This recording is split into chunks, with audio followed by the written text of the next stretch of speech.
네, 태풍이 충북 충주를 거쳐서 강원도 강릉 쪽으로 빠져나갈 것으로 예상이 되고 있는 상태입니다. 계속해서 태풍의 상황, 반기성 K웨더 예보센터장과 이야기를 나눠보도록 하겠습니다. 어서 오십시오. 네, 안녕하세요. 네, 센터장님. 어제까지만 해도 강풍과 많은 비가 예상되고 세력도 중형급이어서 더 큰 피해를 내지 않을까 이런 우려가 있었습니다만 현재 소멸 단계로 서서히 접어들고 있다 이렇게 보면 됩니까? 네, 그렇습니다. 실제로 이제 처음 애초에 그 쏠릭이 제주 옆을 지나오면서 상당히 강하게 발달했어요. 네. 제가 예보자 생활을 지금 40년째 하고 있는데 정말 우리나라 주변에 들어와서 그렇게 동그란 도넛 태풍을 본 게 처음입니다. 그래서 그 정도의 강한 태풍이 처음 예상진로대로 태안반도 북쪽으로 해서 수도권으로 들어오면은 아마 태풍 역사상 가장 큰 재해가 있었을 것이다. 그렇게 봤는데 이게 이제 올라오질 못했단 말입니다. 네. 어제 들어서면서 갑자기 그 속도가 대폭 늦어지면서 시속 4km, 오후에는 8km. 그러니까 이렇게 이제 늦어지면서 이변이 생긴 거죠. 그러니까 그 경로가 바뀔 수밖에 전 없다고 보는데 어쨌든 예상했던 진로보다 이제 어제만 해도 아침서부터 보령, 그다음에 이제 서천, 그다음에 부안, 그다음에 이제 영광, 결국 이제 들어온 거는 목포 쪽으로 상륙을 한 거죠. 그래서 이렇게 이제 진로를 바뀌게 된 건 여러 가지 원인이 있습니다. 네. 여러 가지 원인이 있는데 원래대로 그 속도로 그대로 유지하고 올라왔으면 상당히 강한 태풍인데 아하. 어제 정체를 했거든요. 해상에서 많이 머물렀단 말입니다. 네. 못 올라오고. 그러면서 그때 저희들이 판단할 때 굉장히 그러니까 태풍이 올라오지를 못하고 굉장히 늦게 올라온다는 얘기는 뭔가가 있다는 거거든요. 그렇죠. 그럼 대개 그런 경우는 태풍이 발달하는 경우도 있을 수 있고요. 혹은 태풍이 방향을 바꿀 경우입니다. 그럼 속도가 늦어집니다. 그러니까 어떤 것일 거냐. 근데 이제 태풍이 보니까 그 견고했던 도넛 태풍이 무너지더라는 겁니다. 네. 무너지면서 그럼 그건 아니다. 그렇다면 두 번째 방향을 바꿀 것 같다. 일단 저희들도 어제 아침에 이제 그렇게 예상을 했습니다. 했는데 이제 기상청 쪽에서는 이제 제가 보기엔 아마 그 전날 태안반도로 해갖고 서울 쪽으로 올라온다는 진로를 금방 목포로 이렇게 바꿀 수는 없었을 거라고 네. 봐요. 또 그렇게 간다는 확실한 적이도 없고 그러다 보니까 시간별로 이제 차례차례로 남쪽으로 내린 것 같은데 이런 식으로 이제 일단 어쨌든 진로를 바꿔서 해상 쪽에서 이미 약해지기 시작했어요. 그러니까 예상보다 그대로 그 속도를 유지하고 올라왔으면 서해안 쪽이 해수온도가 높았기 때문에 꽤 강했을 텐데 방향을 바꾸는 와중에서 약해지면서 상륙을 하다 보니까 일단 태풍 육지로 상륙하면 급격히 쇠약해지는 건 그건 항상 있는 거 아니겠습니까? 네. 그러다 보니까 이제 예상보다도 훨씬 더 약한 태풍으로 영향을 주게 되는 것이죠. 네, 센터장님 어제 이 시간에도 말씀을 나눴습니다만 일반적으로 태풍이 그 속도가 느려지고 해상에 머무는 시간이 길어지게 된다면 이 바닷물로부터 에너지를 흡수하게 되고 네. 그 세력이 더 강해지는 게 일반적인 네, 상황이었잖아요. 그렇습니다. 네, 그런데 그게 이제 방향을 바꾸게 되는 경우에 또 다른 상황이 벌어지는 겁니까? 어제 같은 경우는 말씀하신 것처럼 맞습니다. 태풍이 천천히 원래 무섭다고 하는 것이 해상 쪽에 해수온도가 높다면 발달하는 경우가 그렇죠. 많습니다. 그래서 제가 말씀드린 것도 어제 낮서부터 늦어지더라는 겁니다. 네. 그러니까 야 이게 발달하는 것이냐?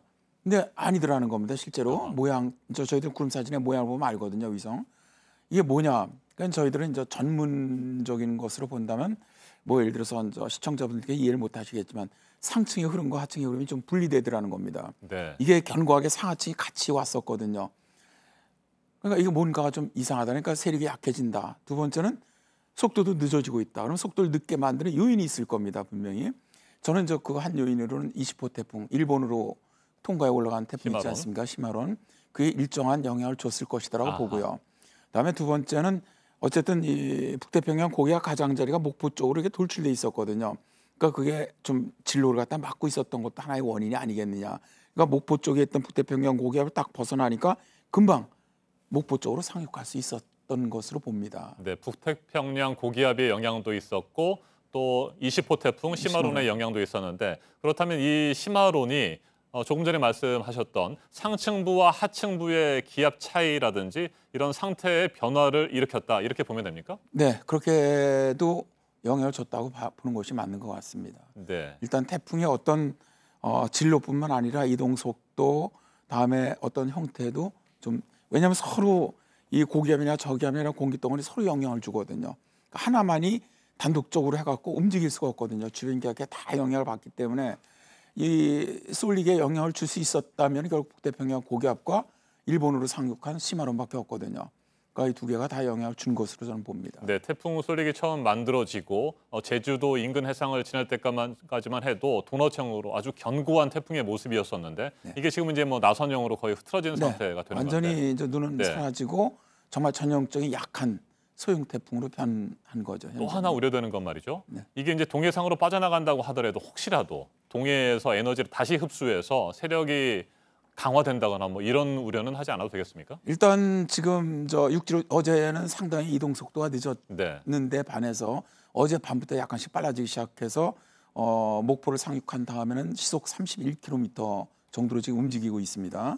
현재 뭐 대전 동남동 쪽 지나서 이제 충북 쪽으로 이동해 가고 있는데, 자 일단 육지 상륙하면서 세력이 약해지기 시작하면은 이 이동 네. 하는 이 속도는 가속이 됩니다. 그러면 이제 운동의 법칙에서 가속된 태풍은 그쪽에 나가서도 이제 빨리 이동하는 건 많은 에너지를 흡수해서 발달하기 어렵고요. 첫 번째, 일단 그것이 가다가 만약 발달해서 다시 영향을 주려면 속도가 늦어져야 되거든요. 그럴 가능성은 뭐 거의 지금 봐서는 없다고 보고요. 두 번째, 이제 일단 어쨌든 지금 일본을 관통하고 아마 이제 동해상으로 빠져나온 것으로 판단이 되는데 20호 태풍 시마론이 이제 홋카이도 쪽으로 방향을 틀었거든요. 그러니까 홋카이도 쪽으로 나가면서 이게 좀 더 강한 태풍이기 때문에 끌어당기는 역할을 할 수가 있습니다. 이제는 오히려 우리 쏠릭을 더 동쪽 해상으로. 그래서 뭐 이제 모델들을 보면은 일단 저 홋카이도 쪽에서 합쳐지는 거로 나오는데, 따라서 뭐 이제 쏠릭과 시마론이 우리나라 쪽으로 이제 시마론이 더 영향을 주지는 않을 것으로. 그러니까 시마론이 지금 동해상으로 진출을 했다가 다시 방향을 오른쪽으로 틀어서 일본 열도를 따라서 올라가고 네네. 홋카이도 쪽을 향하고 있기 때문에 네네. 오히려 동해상으로 빠져나가게 될 태풍 쏠릭을 끌어당겨서 네. 같이 홋카이도 쪽으로 이동할 가능성이 있다. 이런 그게 말씀이시죠? 오히려 훨씬 더 많다고 보는 게 맞습니다. 고마운 태풍이 될 수도 있겠네요. 네, 그렇습니다. 네. 저는 사실 아까도 말씀드렸죠. 예보 관찰을 참 오래 했는데 굉장히 걱정을 했습니다. 저는. 네. 정말로 수도권에 이 정도로 강력한 태풍이 올라오면 이건 거의 엄청난 재앙 수준이 될 것으로 봤거든요. 네, 1977년인가요? 태풍의 집계가 시작된 이후에 가장 네. 강력한 수도권 강타하는 태풍이 될 수 있다 태풍이 이런 말씀하셨잖아요. 봤습니다. 네. 곰파스보다 훨씬 강했거든요. 그런데 정말 이거 전 우리나라 하늘이 도와줬다고 저는 네. 봅니다. 정말 어떻게 오던 태풍이 그렇게 속도가 늦어지면서 상하층이 분리가 되고 방향을 틀었는데 틀면서 약화가 됐거든요. 네. 그리고 이게 목포 쪽으로 상륙하다 보니까 바로 금방 쇠약해져서 실제로 오래 머물렀던 제주라든가 뭐 남해안 일부를 제외놓고는 그렇게 큰 피해가 어쨌든 뭐 발생하지 않는 것이거든요. 그러면서 비는 지금 굉장히 가물어 있습니다. 동해안을 제외놓고는.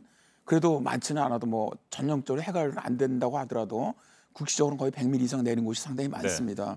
그러니까 이게 상당히 추석을 앞두고 농작물에도 많은 도움을 주는, 정말 어떻게 보면 죄송합니다만 제주 분들이나 남해안 분들은 죄송스럽습니다만 우리 국가 전체로 보면 효자 태풍으로도 볼 수가 있습니다. 알겠습니다. 더 이상의 인명 피해나 재산 피해가 없어야 되는 것을 네. 전제로 하고요. 자, 그래도 아직까지 한반도를 빠져나가지 않은 상태고요. 잠시 후 오전 9시가 되면 서울에서 가장 가까운 거리 충북 충주까지 한 100여 킬로미터 떨어졌다고 하니까요. 뭐 네네. 충북 지역뿐만 아니고 강원도도 마찬가지고 수도권 지역에서도 계속 경계는 늦춰서는 안 될 것 같습니다. 자, 그렇다면 잠시 후에 센터장님 말씀 이어 듣도록 하고요. 강원도 쪽의 상황을 한번 현장 상황을 살펴보도록 하겠습니다. 태풍 쏠릭이 한반도를 빠져나가는 마지막 길목입니다. 강원도 강릉에 취재 기자 나가 있습니다. 박소영 기자. 태풍이 조금씩 강릉으로도 이제 접근하게 될 텐데 현재 강릉의 상황은 어떻습니까? 네, 바람은 점차 강해지고 있고요. 빗줄기는 굵어졌다 가늘어졌다를 반복하고 있습니다. 저는 강원도 강릉 주문진 등대가 있는 언덕 위쪽에 올라와 있는데요. 보시는 것처럼 높은 파도가 해안 도로를 쉴 새 없이 위협하고 있습니다. 그리고 파도가 방파제와 부딪혀 생기는 이 하얀 포말만 봐도 이 파도가 얼마나 거친지 짐작할 수 있습니다. 오늘 새벽 1시쯤을 기준으로 동해 전해상에 태풍주의보가 발효됐습니다. 전해상에는 4에서 7m의 높은 파도가 일고 있습니다. 네, 세력이 약해졌다고는 하지만 우리 박소영 기자가 얘기한 것처럼 뒷부분에 파도의 높이가 상당히 높아요. 계속해서 정말 경계를 해야 되고요. 위험한 바닷가라든지 이런 쪽으로는 접근을 안 하시는 게 좋을 것 같습니다. 태풍 쏠릭의 예상 이동 경로가 여러 차례 바뀌긴 했습니다만 강릉을 지나서 육상을 빠져나가게 될 텐데 그 시간은 언제쯤이 될까요? 뭐 정오쯤으로 예상하고 있는 거죠? 네, 맞습니다. 태풍 솔릭은 오늘 정오쯤 강원도 강릉을 지나 동해상으로 빠져나갈 것으로 예상됩니다. 당초 11시 정도로 예상됐었는데요. 비슷한 시간이지만 다소 늦어진 겁니다. 태풍이 육상으로 올라오면서 세력이 점차 속도가 점차 늦어진 것으로 보입니다. 네, 태풍의 영향으로 비바람도 계속 경계를 해야 되는데 강원 영동 지역에는 특히 많은 비가 예상되는 상황 아닙니까? 네, 맞습니다. 태풍이 머금고 있는 수증기와 지형적인 영향까지 더해져 강원 영동 지역은 시간당 30mm의 강한 비가 쏟아지겠습니다. 또 곳에 따라 300mm의 많은 비가 쏟아지는 곳도 있겠습니다. 네, 하늘길과 뱃길이 끊긴 곳도 전국적으로 많이 있었는데 현재 그쪽 상황은 어떻습니까? 네, 양양에서 출발해 제주와 김해로 가는 항공편은 모두 결항됐습니다. 또한 강릉과 그리고 동해 묵호에서 울릉도로 오가는 여객선도 모두 끊겼습니다. 강릉 주문진항 인근에는 70여 척의 어선이 피항해 있습니다. 또한 학생들의 등교 시간과 태풍 북상 시간이 겹칠 것으로 예상돼 강원도 지역 학교도 오늘 하루 모두 휴업에 들어갔습니다. 태풍이 정오쯤에 강릉을 통해서 동해상으로 빠져나간다고 하더라도 강릉을 비롯한 강원도 지역의 영향은 좀 더 유지가 될 것으로 보이는 상황입니다. 어떻습니까? 네, 기상청에 따르면요. 오늘 밤까지 강원 영동 지역에는 강한 바람과 그리고 거센 비가 내릴 것으로 예보되고 있습니다. 또한 태풍이 빠져나간다고 해도 저기압의 영향에 따라서 너울성 파도는 한동안 유지될 수 있으니까요. 해안가 주변에 있는 분들은 특히 주의가 필요합니다. 지금까지 강원도 강릉 주문진항 인근에서 JTBC 박소윤입니다. 네, 센터장님. 네. 박소영 기자도 얘기를 했고요. 조금 전에 이 스튜디오에 나와서 얘기를 해주셨던 오재호 교수님께서도 비슷한 얘기를 했습니다만 동해상으로 태풍이 빠져나간다고 하더라도 긴 열차가 있으면 열차의 끝이 여전히 육상에 남아있는 것처럼 그렇게 영향을 줄 수 있다 이런 말씀을 하셨었거든요. 그렇습니다. 그런 거죠? 동해안만은 좀 독특하죠. 네. 다른 지역은 내륙은 빠져나가면서 급속히 약해지는데 동해안 쪽은 멀리 빠져나가더라도 일단 동풍, 태백산맥이라는 지형적인 영향이 있기 때문에 그 영향을 굉장히 많이 받습니다. 그래서 지금도 예측하신 것처럼 오늘 동해안 쪽으로 300mm 이상의 많은 비, 국지적으로는 시간당 30mm. 현재 조금 새벽에는 경북 쪽으로 많은 비가 내렸는데 네. 지금은 강원도 쪽으로 그 비구름이 좀 강한 비구름이 들어가고 있거든요. 그래서 현재는 강원도 쪽이 많은 비가 내리고 있는데 향로봉 같은 데 동풍이 들어오면서 지금 180mm 정도 기록하고 있습니다.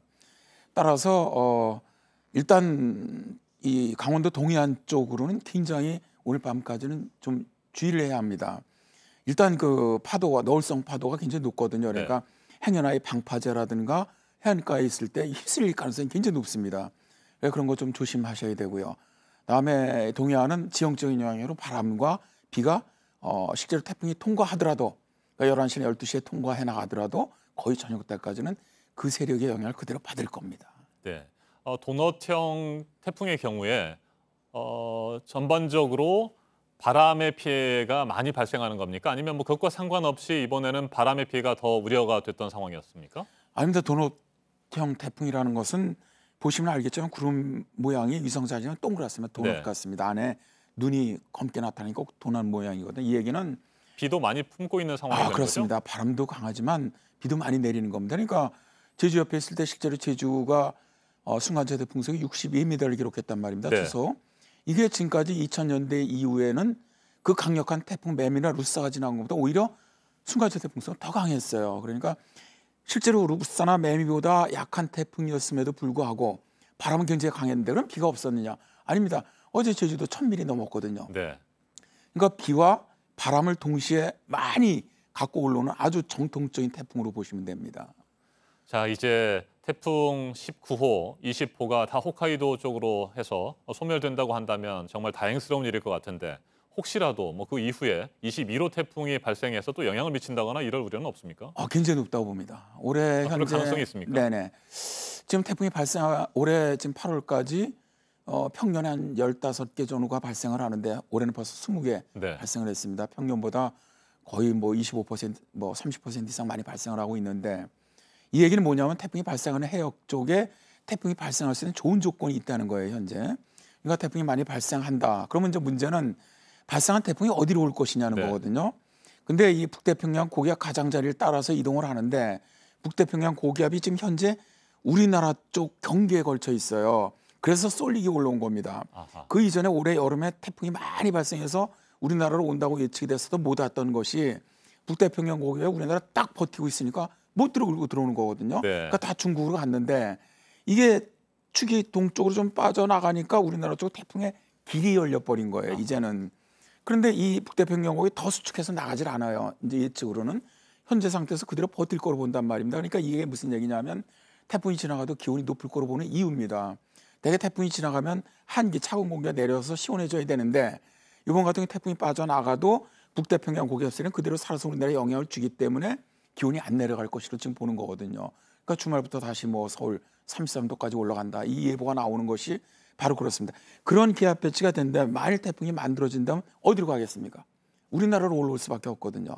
근데 지금 올라오는 경로가 상당히 그 고수온 해역이 위치하고 있기 때문에 만일 올라온다면 아주 강력한 태풍이 올라올 가능성이 높다고 저는 봅니다. 네. 태풍이 만들어지기에 좋은 조건이라고 말씀하셨는데 그건 일반적으로 바닷물의 온도라고 봐야 됩니다. 제일 중요한 게 해수 온도죠. 네. 해수 온도가 일단 뭐 27도 이상이어야 되고요. 일단 발생을 해서 발달하려면 해수 온도가 높을수록 더 강하게 발달합니다. 그다음에 이제 일반적인 우리의 기상적으로 얘기해서 뭐 하층 수렴, 상층에서 발산하는 구조가 강해야 한다. 뭐 이런 여러 가지 조건들이 있습니다. 그러나 그건 뭐 시청자분들께서 이해하시기 쉽지 않기 때문에 그런 조건들이 지금 만들어졌기 네. 때문에 올해 그 태풍이 만들어지는 해역에서 태풍이 지금 굉장히 많이 만들어지고 있는 거거든요. 그렇기 때문에 앞으로도 많이 만들어진다면 결국 태풍은 어딘가 이동을 해야 하는데 북태평양 고기압 세력 가장자리가 우리나라 쪽이 가장자리에 많이 계속 위치하고 있다면 현재 네. 예보대로 결국 올라올 수 있는 길은 우리나라밖에 없다는 거죠. 네, 우리나라도 이번에 태풍 때문에 바짝 긴장을 했습니다만 일본에서도 시마론 때문에 뭐 솔릭도 한번 거쳐갔고요. 네. 시마론 때문에 현재 상태도 뭐 긴장을 하고 있는 것으로 보이고요. 또 하와이 쪽에서는 허리케인이 발생했다고 하니까 그 관련 소식들을 좀 한번 살펴보고 또 말씀 이어가도록 하겠습니다.